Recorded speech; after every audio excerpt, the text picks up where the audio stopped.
everybody, I'm out driving, so I can't really look at the camera, but I didn't realize how nice of a day it is until I actually got outside. It is sunny, it is 55. The last I knew, according to the weather forecast, it was going to be rainy and nasty today, but that's the weather forecast, right? They get paid to be wrong. So anyways, I am out driving and I'm just going to flip this around and let you see some sights, and then I will park somewhere and we'll chat a little bit.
So we made it to Plymouth Beach. This is one of my favorite spots in my town, and it is high tide and the ocean is really strong right now. So you know what I'm going to do before I start my little chat of what I wanted to talk about, which is peace? I'm going to bring you outside and let you see what I am looking at.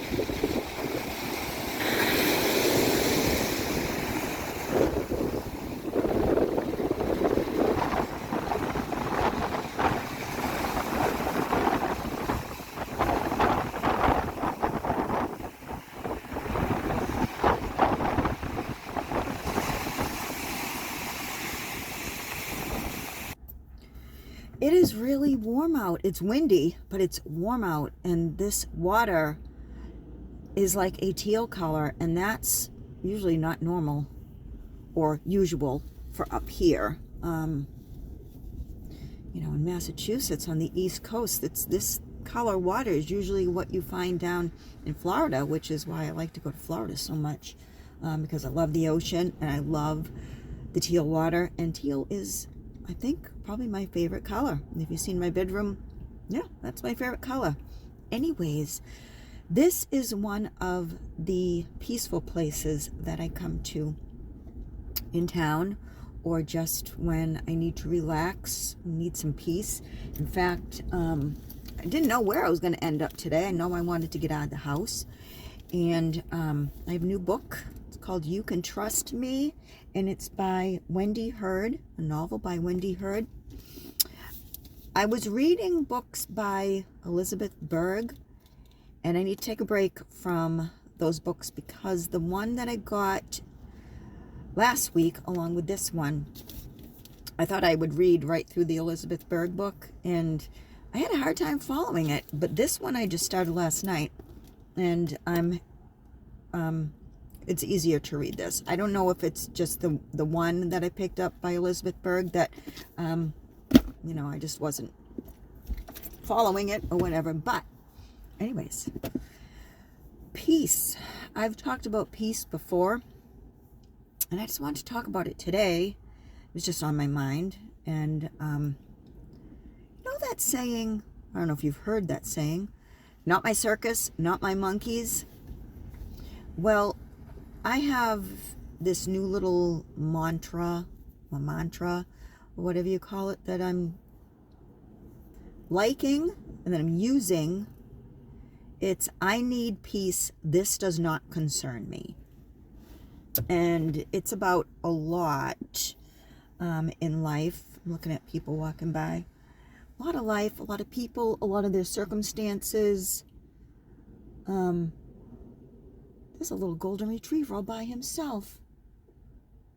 This little dog's all by himself. Anyways, sorry, squirrel, distraction, poor little thing's all by himself. He's a puppy too. Anyways, back to the peace. If you're still with me, thank you for sticking with me during my squirrel moment. Back to the peace.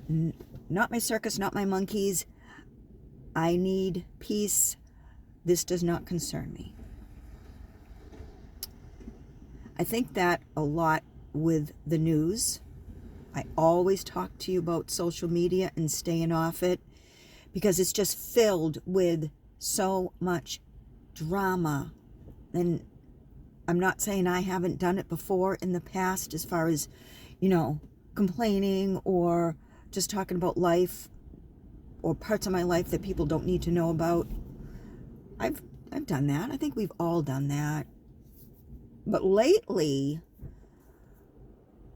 it's all I'm seeing, it's all I'm hearing. And the way that I am maintaining or trying to find peace through it all is to just, I need peace. This doesn't concern me. Does anybody else understand what I'm trying to say? Not that I am putting on blinders and, you know, turning a blind eye or deaf ear or whatever to what's going on in the world, but That's the stance I have to take to maintain my own peace.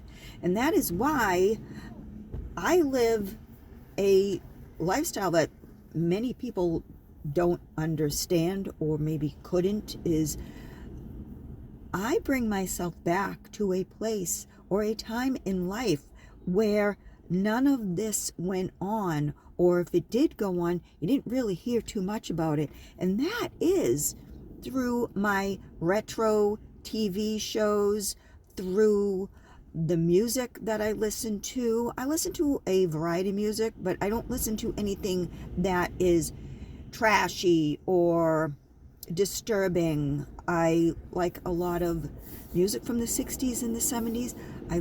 My favorite radio station is K-Love. I listen to the Christian Satellite Network, the CSN network, on my radio on my way to work. A lot of services, stuff like that. And I'm finding there aren't a lot of like-minded people, except for a lot of you folks, my subscribers or my viewers. You can relate to a lot, but I'm finding, like, in real life, it's not a lot of that, because people are just so glued. I think people thrive on the drama of the internet, the news, everything. There's a couple people at work that live the way I do, or think the way I do. I shouldn't say a couple people. I'm sure a lot of people at work. There's a lot of good people at my job. There's a lot of good people in the world. But there's a couple I can relate to. And one recently, one of the housekeepers at work, she was getting on the elevator across from my office at work, and I heard a song playing. And she carries her cell phone, and she had music playing. And it was a song that I hear often. It was a Lauren Daigle song, actually, and I love Lauren Daigle. And I jumped up out of my chair, and I went to her, and I said, "Are you listening to K-Love?" I said, "That's Lauren Daigle." She said, "Yes, I am. I love K-Love." And I was just so happy to find someone listening to what I like to listen to. And you know what? In this world of so much corruption and anger and hate, I really feel that music like that, positive, encouraging music, even the church has taken a back burner, because I think people are afraid to just admit the gospel, admit that they're Christians. Yeah, I'm not going to get too much into that, but you know what I'm saying? So that is where my peace lies. That is where I have to take the stance of, I need peace. This doesn't concern me. What's going on in the news doesn't concern me. What's going on with some people in my life that I am close to, that I might not agree, that they're not striving or pushing for their best, or they're just letting life happen, and if it's a downward spiral, oh well, instead of pushing for the best that they can be, I can love from a distance, but I can take on that attitude of, this doesn't concern me. Figuratively, I can't get too involved in someone else's situation or drama. So like I was saying, there's just so much of that in your face and in this world that I need peace. This doesn't concern me. Not my circus, not my monkeys, right? So yeah, back to my lifestyle of reading books. You know, not going out for a drink with friends, or because there's just so much out there. There's so much danger out there. There's a lot. I watched the Brady Bunch. Love the Brady Bunch. Love Leave It to Beaver. Love anything retro. And that is what brings me back to my peace. because we are not in that world anymore. But we can be in that world if we just decide to find peace in the things that used to bring us peace as a kid. Just because you're an adult doesn't mean you can't go outside and play. It doesn't mean you can't pull up a show that you liked. That's where my peace is. My peace is also with sharing with you my lifestyle, things like this, places I like to go, my shopping hauls, my Dollar Tree hauls, everything that I like to share with you is my peace. So, find your peace. Even if it doesn't make sense to anyone but you, it is your peace. Because you know what? And if you've made it this far, thank you. I tend to ramble. There's another place in town that I frequent a lot. I go walking, and it is another place of peace to me, and I think to a lot of people. But last weekend on the news, in that very place of peace, they found a body of a guy, 47 years old, and he was face down in the water, and it appears, I guess, that he was there for quite a while. And it's sad, and they haven't really spoken about what brought him to, his death, whether it was foul play or suicide or what. I'm looking out at the ocean. It's absolutely beautiful. But anyways, it's sad that a place that I find such peace at, someone else didn't find too much peace. Life is short. It really is. And more so in the past 3 years, I'm finding that life is a lot shorter for people than it was 5 years ago. Since the pandemic, since the virus, since a lot of people's lives are ending quickly, just like that, and suddenly. So, like I was saying, life is short. I don't know when's my time. You don't know when is your time. So we need to find peace, even if it means shutting the TV off, shutting the internet off, picking up a book, driving somewhere by yourself. And I'm not saying hibernate and be alone. I'm one that I find peace in solitude. I don't have to be out there with somebody every day. And that's why I'm happy single, because I just can't find the right one there. And maybe I'm not meant to find somebody. Maybe at this point in my life, this is what I'm supposed to be doing, right? This is how I'm supposed to find peace. Yeah. We don't know. We don't know what the future holds. We don't know what tonight holds. So I live every day, one day at a time, and I find peaceful places. So, I need peace. This does not concern me. But what does concern me is this beautiful ocean. So I'm going to let you see it one more time before I end this.